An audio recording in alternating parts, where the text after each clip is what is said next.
Halo semuanya, apa kabar? Semoga semuanya masih sehat ya, sehat-sehat terus semuanya di rumahnya masing-masing.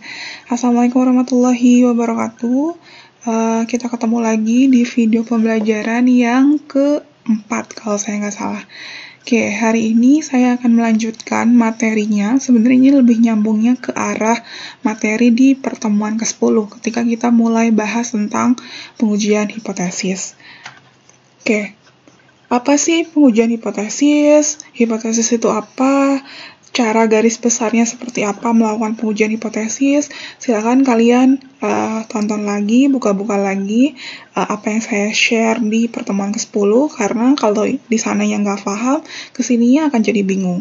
Jadi saya harap kalian juga baca dulu, paling tidak merefresh apa yang sudah kita pelajari di pertemuan ke-10.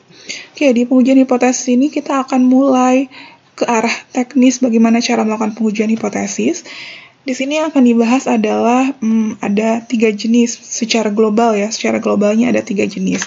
Yang pertama adalah pada saat kita mau melakukan uji rata-rata, lalu uji median, dan yang terakhir adalah uji proporsi. Cuman secara prinsip kalian jangan lupa pada saat di pertemuan 10 kita udah bahas analisis statistik itu secara garis besarnya saya bisa bagi dua. Ada yang sifatnya parametrik, ada yang sifatnya non-parametrik. Oke, parametrik pada saat kapan? Pada saat biasanya skala datanya itu relatif tinggi ya. Dikatakan tinggi itu pada saat skalanya apa? Biasanya interval atau rasio. Lalu kalau non-parametrik berarti kebalikannya, pada saat skala datanya adalah rendah, yaitu pada saat nominal atau ordinal. Plus ada juga asumsinya, dan ini juga sudah kita bahas. Salah satu asumsi yang umum dipakai adalah asumsi normalitas. Pada saat sebaran datanya mengikuti sebuah distribusi normal, maka ketika tadi adalah skalanya interval atau rasio dan dia distribusinya normal, maka akan dilarikan ke statistika parametrik. Tapi kalau kebalikannya, dia interval atau rasio tapi ternyata tidak normal, misalkan, maka tetap nanti akan kita larikannya ke statistika non-parametrik. Nah, di sini saya mau kasih pembandingan kapan kita pakai parametrik, kapan kita pakai non-parametrik. Untuk uji rata-rata, ini biasanya larinya adalah ke statistika parametrik dengan syarat tadi bahwa asumsi normalitasnya terpenuhi. Tapi pada saat tadi misalkan skalanya rendah atau misalkan datanya interval atau rasio akan tetapi datanya tidak normal, maka akan larinya ke statistika non-parametrik, yang mana ini adalah yang poin kedua. Dua-duanya tujuannya sama. Hanya saja analisisnya yang berbeda, pendekatannya berbeda, tapi tujuannya sama. Oke, kita akan lihat. Oke, uji proporsi, minggu depan kita bahas uji proporsi. Kita akan bahas yang pertama dulu, uji rata-rata untuk satu populasi. Jadi nanti ketika kita melakukan pengujian hipotesis, kita cek dulu. Kita mau melakukan pengujian terhadap parameter apa? Mu kah, median kah, rata-rata kah, varians kah, atau apa? Nanti bergantung. Lalu yang kedua yang harus kita perhatikan adalah ini populasinya berapa? Satu populasi, dua populasi, atau lebih dari dua populasi yang mau kita uji hipotesisnya. Kenapa itu harus kita definisikan di awal? Karena akan menentukan nanti kita akan pakai rumusan yang mana. Ya, jelas ya. Oke, untuk yang bahasan pertama, ketika saya mau melakukan uji rata-rata satu populasi. Di sini yang mau kita cari adalah rata. Berarti parameternya adalah rata-rata. Saya akan bagi jadi 3 section untuk pengujian rata-rata satu populasi. Untuk kondisi pertama, kondisi yang pertama adalah pada saat sigma kuadratnya diketahui. Sigma kuadrat itu apa? Sigma kuadrat itu adalah varians. Varians buat siapa? Ini simbolnya juga sigma. Berarti ini adalah parameter. Varians untuk populasi. Ketika varians populasinya diketahui dan saya mau cari uji hipotesis rata-rata, maka yang saya harus lakukan adalah saya harus pakai rumus di sini. Oke? Masih ingat langkah-langkah melakukan pengujian hipotesis? Ada 5 langkah waktu itu. Yang pertama, kita harus menentukan ada bentuk H0, ada bentuk H1. Di pertemuan ke-10, banyak yang nanya, "Teh, kapan saya pakai uji hipotesis satu sisi, dua sisi, satu sisi kanan, satu sisi kiri?" Hari ini saya akan bahas. Karena waktu itu kalau di pengujian normalitas itu nggak akan terlihat bedanya apa, ya, karena bentuk hipotesisnya berbeda. Tapi untuk pertemuan sekarang dan nanti yang minggu depan dan seterusnya, kita harus memperhatikan dia ujinya satu sisi, dua sisi. Kalau satu sisi, pihak kanan atau pihak kiri. Oke, kita bahas satu persatu. Langkah pertama yang harus kita lakukan pada saat kita melakukan pengujian hipotesis adalah kita definisikan dulu bentuk H0 dan H1. Syarat yang pertama yang harus kita lakukan pada saat kita menuliskan H0 dan H1. Bentuk H0, H1 ini selalu menyatakan nilai parameter. Ya. Nah, tadi parameter apa yang mau kita uji di sini? Itu adalah parameter rata-rata. Simbol parameter untuk rata-rata itu apa? Ini udah sering kalian lihat ya, pasti mu. Sehingga yang saya tuliskan di H0 dan H1 itu pasti mu. Jangan sampai kalian menuliskan bentuk di H0 dan H1-nya adalah X bar. Itu salah. Misalkan kalian tulisnya H0 sama dengan X bar sama dengan X0. Ini salah ya, ini salah.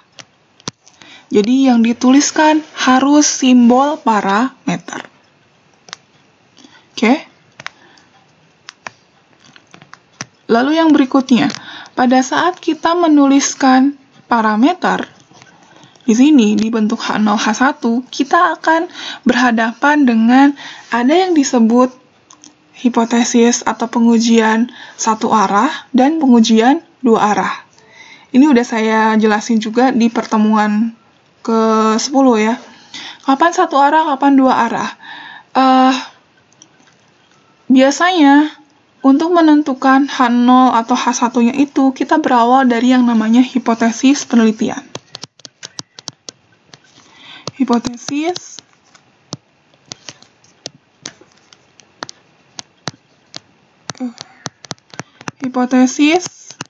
penelitian.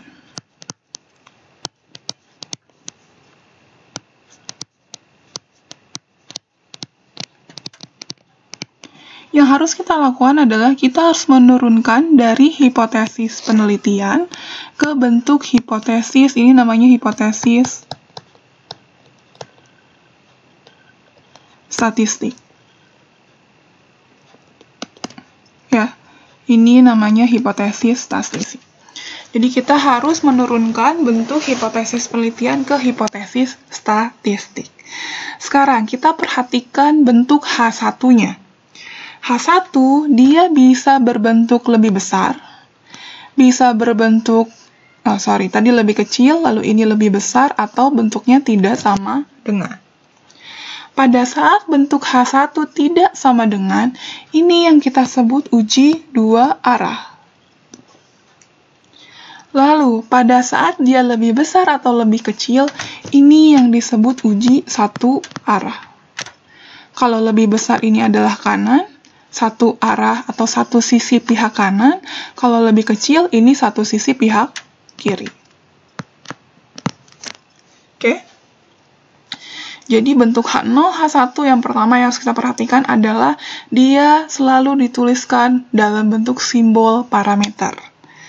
Lalu yang kedua, perhatikan dengan tanda baca di H1, karena itu menentukan kita mau pakainya uji satu sisi atau dua sisi, satu pihak, dua pihak. Itu ada beberapa buku yang bilangnya satu sisi, ada yang bilangnya pihak ya, jadi sama aja. Kenapa itu penting? Karena penentuan satu sisi atau satu pihak, satu sisi atau dua sisi, satu sisi pihak kanan, satu sisi pihak kiri, itu akan bergantung nanti pada saat kita menentukan kriteria penolakan dan penerimaan H0. Oke? Tadi langkah pertama kita tuliskan bentuk H0, H1-nya, udah selesai. Lalu yang kedua adalah kita tuliskan alfanya. Tingkat kesalahannya berapa? Dan itu, alfa itu ditentukan oleh penelitinya sendiri. Kalau kalian melakukan penelitian, maka itu ditentuin sama kalian sendiri. Kalau kalian nanti mengerjakan soal, maka nanti akan dituliskan di soalnya nilai alfa yang dipakainya berapa. Lalu langkah ketiga, ada statistik uji. Ini yang dibilang statistik uji. Ini adalah rumusan di setiap pengujian hipotesis. Ini nanti akan beda-beda. Uji rata-rata, oh yang ini pada saat sigma kuadratnya diketahui, maka saya akan pakai nilai Z. Makanya biasanya disebutnya uji Z. Ini yang kita hitung dari data. Ini kita hitung sendiri. Sehingga nanti hasil perhitungan ini akan menghasilkan Z hitung. Ini adalah Z hitung. X bar apa? X bar itu adalah rata-rata dari sampel. Mu 0 itu apa? Mu 0 ini adalah suatu nilai yang kita tuliskan di hipotesis. Lalu sigma ini apa? Sigma adalah akar atau simpangan baku dari populasi. N adalah jumlah sampel. Oke? Nanti, ketika ini sudah selesai, mau yang satu sisi, mau yang dua sisi, statistik ujinya sama. Ya, nilai Z-nya 1. Lalu nanti, yang membedakan, kita sudah punya nilai Z hitung, maka untuk dapat memberikan kesimpulan terhadap pengujian hipotesis kita harus punya pembandingnya. Yaitu apa? Yaitu nilai Z tabel. Ini yang kita dapetin dari tabel. Ini dihitung manual. Ini yang dari tabel. Oke? Jadi, nanti pada saat kita bikin kesimpulan, kita bandingkan nilai hitung dengan nilai tabel. Ketika yang diuji adalah uji satu sisi pihak kiri, berarti yang ini. Maka, kriteria pengujiannya kita lihat yang poin pertama. Z, tolak H0 pada saat Z hitung kurang dari sama dengan min Z alfa. Atau kalau pada saat kita melakukan pengujian hipotesis dua sisi, berarti yang ketiga, ini karena dia tidak sama dengan H1-nya, maka nanti kriteria penolakannya adalah tolak H0 ketika harga mutlak Z lebih dari sama dengan Z alfa per 2. Ya, jadi ini poinnya. Untuk setiap jenis pengujian hipotesis, langkah-langkahnya selalu seperti ini. Nanti bedanya di mana? Bedanya paling pada saat menuliskan parameternya apa, lalu rumus statistik ujinya apa, lalu nanti pembanding tabelnya pakai tabel apa. Oke? Nah, penentuan H1 ini, yang di sini, ini kita nggak perlu tulis tiga-tiganya. Kita tuliskan salah satu aja, bergantung nanti kasusnya apa. Nanti akan saya kasih contoh. Oke ya, ini kondisi pertama pada saat kita melakukan pengujian rata-rata dan sigma kuadratnya diketahui. Oke, contohnya ini saya ambil dari bukunya Sujana. Nah, pada saat kita dapat soal atau nanti kalian dapat permasalahan, yang harus kalian lakukan adalah kalian mentransformasi bagaimana caranya mengubah informasi yang ada di soal ke dalam simbol-simbol statistik. Salah simbol, salah kita menuliskan maksudnya apa, nanti kalau di statistik bisa jadi rumusnya beda. Ya. Oke, kita baca pelan-pelan ya di sini. Suatu proses pembuatan barang rata-rata menghasilkan 15,7. Di sini ada rata-rata. Kira-kira ini apa ya? Rata-rata itu tadi bisa mu, bisa X garis. Kira-kira ini punyanya siapa? Produksi pembuatan barang, berarti keseluruhan populasinya, keseluruhan hasil produksinya, keseluruhan dalam proses pembuatan barangnya, berarti ini adalah mu. Mu-nya sama dengan 15,7. Dari hasil produksi mempunyai varians 2,3. Berarti ini adalah varians dari populasi. Ini adalah sigma kuadrat. Metode baru diusulkan untuk mengganti yang lama jika rata-rata per jamnya menghasilkan paling sedikit 16 buah. paling sedikit 16 buah. Untuk menentukan apakah metode diganti atau tidak, metode baru dicoba 20 kali. 20 ini akan menjadi apa? Ini akan ada sebanyak N-nya, banyaknya sampel. Dan ternyata rata-rata per jamnya menghasilkan 16,9 buah. Ini ada rata-rata. 16,9 buah itu rata-rata dari siapa? Dari si 20 kali. Berarti ini adalah simbolnya X garis. Pengusaha bermaksud mengambil resiko 5%, ini yang kita sebut sebagai alfa. Untuk menggunakan metode baru, apabila metode ini rata-rata menghasilkan lebih dari 16 buah. Apakah keputusan si pengusaha, apakah tetap pakai metode baru atau enggak? Ya, jadi kalian pahami dulu ini kasusnya apa, lalu nanti kita coba interpretasikan ke pengujian hipotesisnya. Oke, di sini berkali-kali disebutkan, yang diminta adalah apakah rata-rata yang dihasilkan dari suatu metode baru itu lebih dari 16 atau enggak? Inti pertanyaannya adalah itu. Rata-rata proses pembuatan barangnya ini lebih dari 16 atau enggak. Berarti parameter yang mau kita uji di sini adalah rata-rata. Berarti yang kita tuliskan di H0, H1 adalah mu. Oke. Nah, lalu yang ditanya ini apa? Apakah rata-rata menghasilkan lebih dari 16 buah? Lebih dari 16 buah. Kalau kita tuliskan kata-kata ini yang disebut sebagai hipotesis penelitian. Ini yang kita mau. Lebih dari 16 buah. Maka kita tuliskan ke dalam simbol matematisnya. Ini jadi di sini. Selalu kita tuliskannya di H1. Hipotesis penelitian itu biasanya kita ujinya dituliskan di H1. Berarti mu lebih besar daripada 16. Lalu bentuk H0-nya, kalian boleh pakai sama dengan atau boleh pakai kurang dari sama dengan. Ya, sama aja.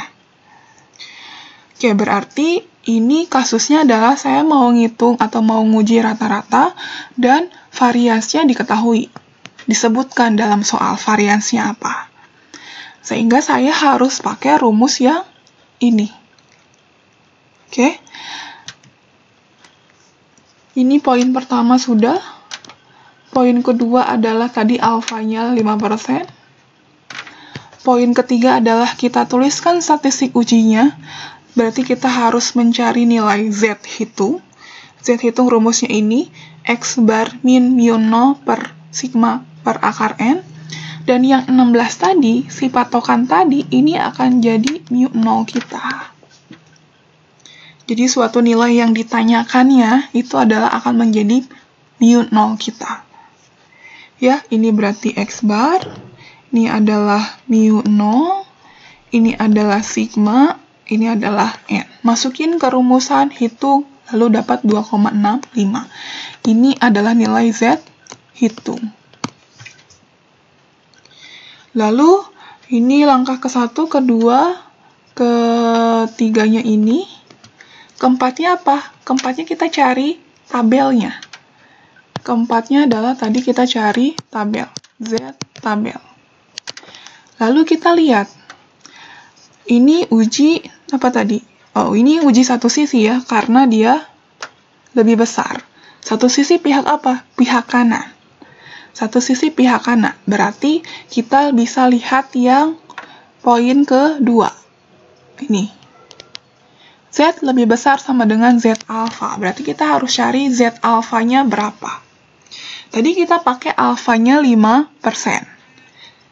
Ketika kita tadi hitung Z, berarti kita harus lihat tabel Z-nya. Tabel Z atau tabel distribusi normal baku. Sudah saya kasih minggu lalu, atau kalian kalau di Sujana di belakang bukunya ada. Z alfa 5%.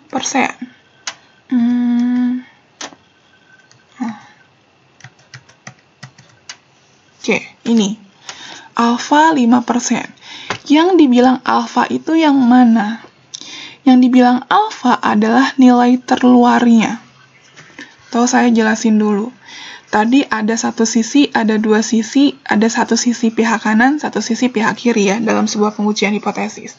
Oke, kalau kasusnya adalah, kalau pengujian hipotesis atau ini distribusi normal baku, pasti bentuknya, ini anggap simetris ya. Anggap simetris. Kalau dia pengujian dua sisi, maka akan ada dua daerah kritis. Ada sisi kanan, ada sisi kiri. Ini yang kita sebut sebagai alfa. Alfa itu daerah penolakan 0. Maka tadi kenapa pada saat dua sisi alfanya kita bagi dua? Karena ada dua daerah. Kalau tadi alfanya adalah 5%, maka sisi ini adalah 0,025, yang ini juga 0,025. Maka alfanya harus kita bagi dua.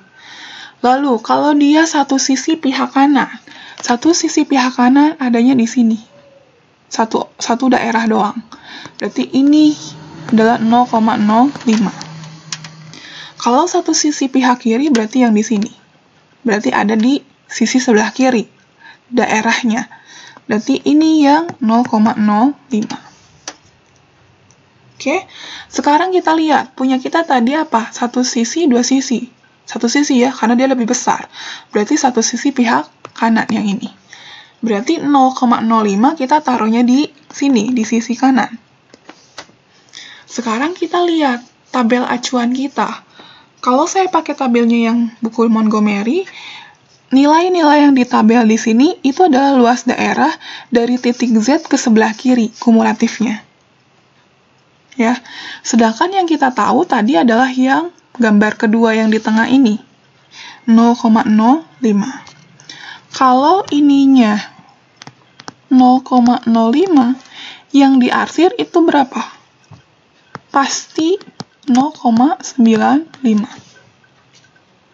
Oke, lalu kita cari 0,95 itu nilai Z-nya berapa? 0,95 itu adanya di 0,95 itu adanya di sini. Ini ya. 0,95 itu adanya di situ, mendekati. Berarti nilai Z tabelnya kita lihat. Oh, ini 1,6, ini 5. Berarti nilai Z tabelnya adalah 1,65.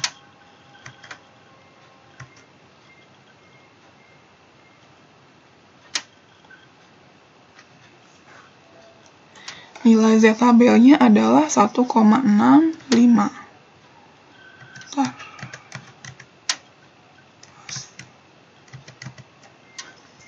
Atau di sini 1,64. Ini adalah nilai Z tabel. Nah, tadi kita punya bahwa tolak 0 pada saat nilai Z lebih dari Z alfa.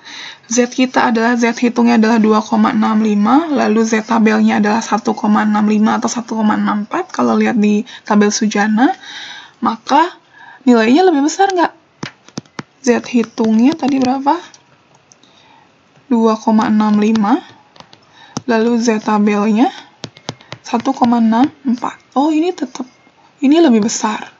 Berarti kesimpulannya ditolak. Ya, tolak 0 jika Z hitung lebih besar daripada Z tabel. Artinya apa ketika dia ditolak? Pada saat kita keputusannya adalah menolak H0, maka yang kita simpulkan adalah kita baca apa yang kita tuliskan di H1.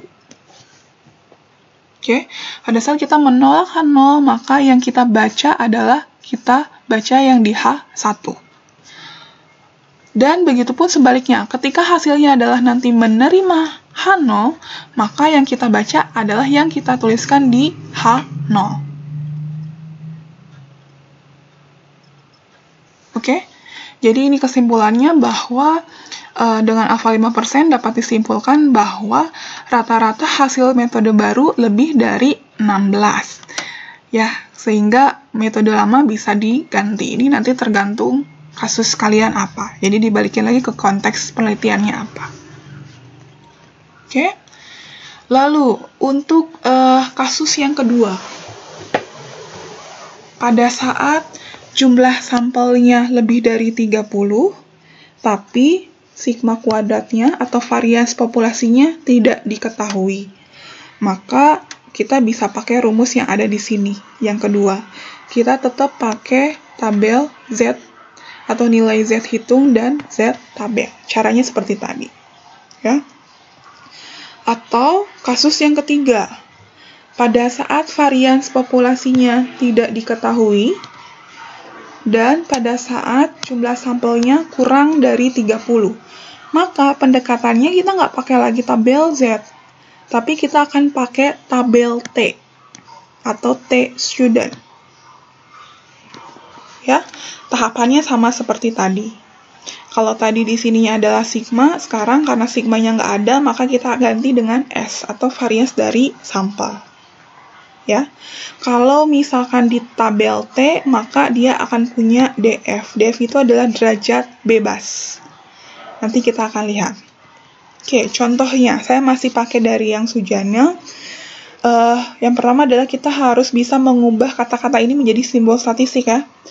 Akhir-akhir ini masyarakat mengeluh dan mengatakan bahwa isi bersih makanan A dalam kaleng tidak sesuai dengan yang tertulis. Yang tertulisnya adalah 5 ons. Untuk meneliti hal ini, 23 kaleng makanan ini akan menjadi N-nya. Telah diteliti secara acak. Dari 23 itu, ternyata rata-ratanya adalah 4,9. Berarti ini adalah X garis. 4,9 itu didapat dari 23. Ya, dan simpangan bakunya adalah 0,2. Ini berarti S-nya. Dengan taraf nyata 0,05, berarti alfanya adalah 5%. Tentukan apa yang akan kita katakan tentang keluhan masyarakat. Tadi, keluhan masyarakatnya apa? Keluhannya adalah rata-rata isi kaleng tidak kurang dari 5 ons. Ini menjadi hipotesis penelitian. Harus kita ganti ke hipotesis statistik. Ini karena masih berbicara tentang rata-rata, maka yang kita tuliskan di H0, H1 adalah mu tidak kurang dari 5 ons. Berarti kurang dari 5 kan? Paling gede itu 5 gitu. Berarti kurang dari 5. Bentuk H0-nya kalian boleh pakai sama dengan atau boleh pakai lebih besar sama dengan. Varians populasinya ada? Enggak, karena yang diketahui cuma varians atau simpangan baku dari sampel. Sehingga nggak bisa saya pakai tadi rumus yang ke-1 sama yang kedua. Saya bisa pakainya rumus yang ketiga. Plus ini jumlah sampelnya 23, kurang dari 30. Berarti saya harus pakai pendekatan yang ketiga. Pakai uji T. Saya cari nilai T hitung, saya cari nilai T tabel. Oke, kalau bentuk hipotesisnya seperti ini. Satu sisi atau dua sisi? Satu sisi ya, karena dia kurang dari 5. Pihak kanan atau pihak kiri? Tentunya pihak kiri, karena dia lebih kecil. Ya, di sini pakai rumus yang tadi, dapatlah nilai T hitungnya adalah min, ini T hitung, min 2,39. Lalu kita akan lihat nilai T tabel. Ini tadi pembandingnya adalah min T alfa, DF. Kita akan lihat nilai tabel.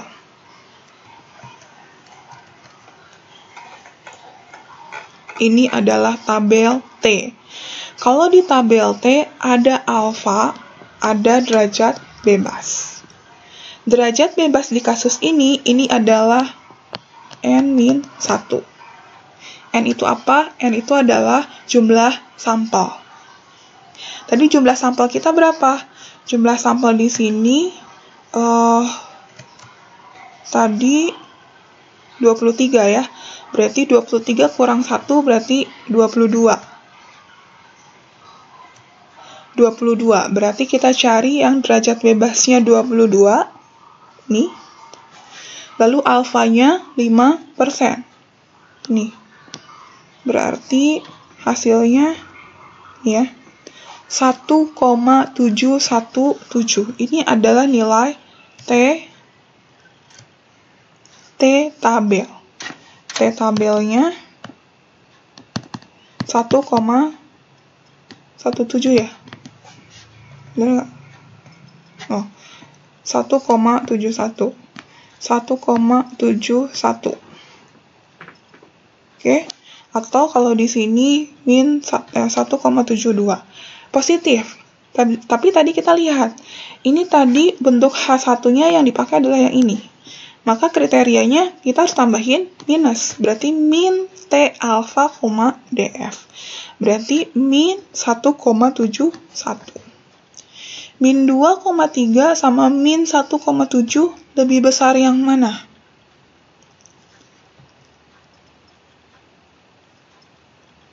Lebih besar yang ini. Lebih besar tabelnya ya. Min 2 sama min 1. Tentunya lebih besar min 1. Berarti artinya ditolak atau diterima? Diterima. Oh, sorry. Oh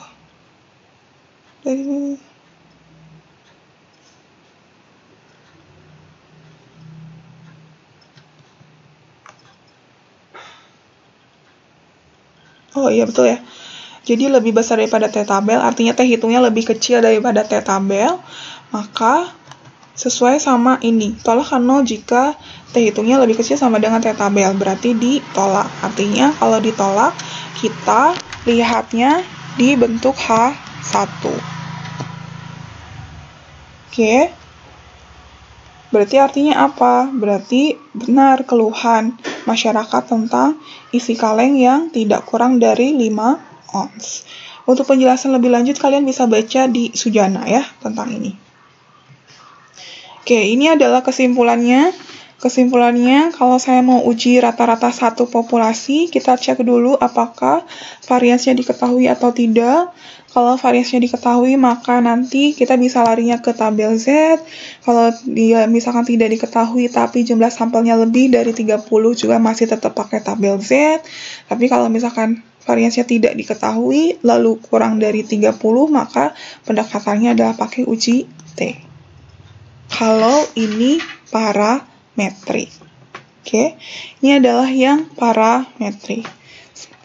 Sekarang, buat latihan silahkan kerjakan tugas satunya. Lalu untuk yang kasus kedua, uji median, ini pada saat kita mau melakukan uji yang non-parametrik. Biasanya simbolnya bukan jadi rata-rata lagi, tapi yang kita tuliskan adalah bentuk mediannya, atau simbolnya adalah M. Secara garis besar, seperti tadi langkah-langkah pengujiannya, kita tuliskan H0, H1, kita bikin statistik ujinya, lalu kita bikin kriteria ujinya, penolakan H0 sama H1. Cuman tentunya yang di sini beda statistik ujinya dan beda tabelnya. Kalau yang non-parametrik biasanya lebih sederhana proses penghitungannya dibanding sama yang parametrik. Oke, saya akan langsung ke contoh kasusnya. Ini uji tanda pada saat jumlah sampelnya besar atau N-nya lebih dari 30 biasanya. Dilarikannya ke tabel Z. Ya, saya akan kasih contoh. Misalkan ini saya punya data, berapa ya datanya ya? 1, 2, 3, 4, 5, 6, 7, 8, 9, 10, 11, 12, 13, 14, 15. Ada 15 data.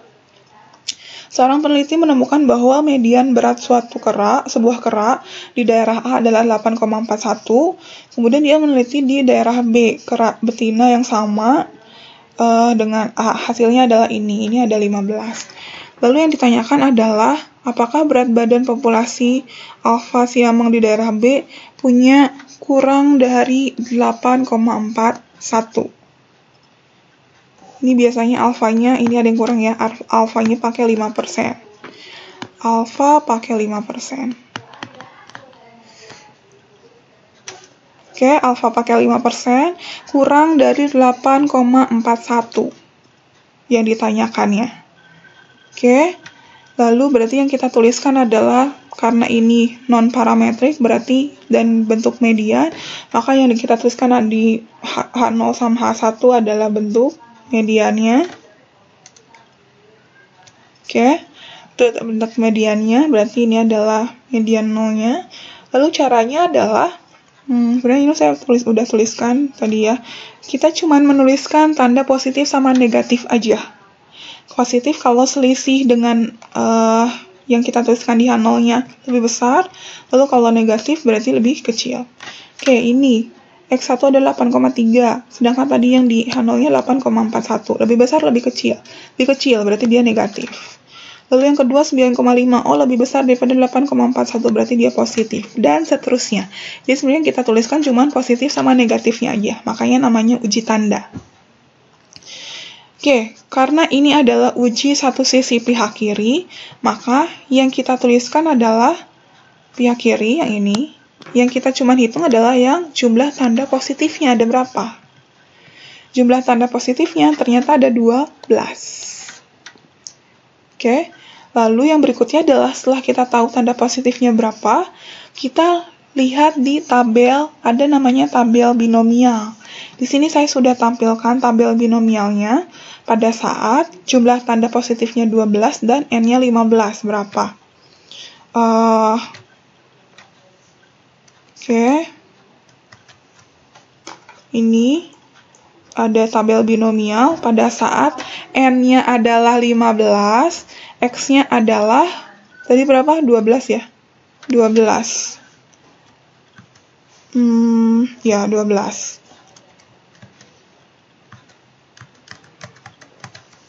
Oke, ini berarti nilai peluangnya adalah 0,996. 0,996. 0,996. Ini adalah nilai peluang. Peluang ini kita bandingin sama peluang alfa. Jadi beda ya, sama yang tadi yang parametrik. Ini kita peluang tanda positif kurang dari alfa. Jadi kita harus cari peluang tanda positif sama nilai alfa. Tadi kita pakai alfanya 5%. Peluangnya tadi 0,996. Alfanya 5%. Berarti dia lebih besar daripada alfa. Berarti hasilnya terima H0. Kalau terima H0, pasti kita lihatnya adalah di H0-nya. Berarti kesimpulannya adalah median berat badan populasi kera spesies yang emang di daerah B mempunyai berat badan sama atau kurang lebih dari 8,41. Oke, secara garis besar itu yang saya bisa jelaskan. Jadi tata caranya silakan kalian pelajari, pahami lagi proses pengujian hipotesis itu seperti apa. Untuk latihan saya juga sertakan tugas kedua. Oke, selamat mengerjakan. Semoga apa yang saya jelaskan bisa difahami. Assalamualaikum warahmatullahi wabarakatuh.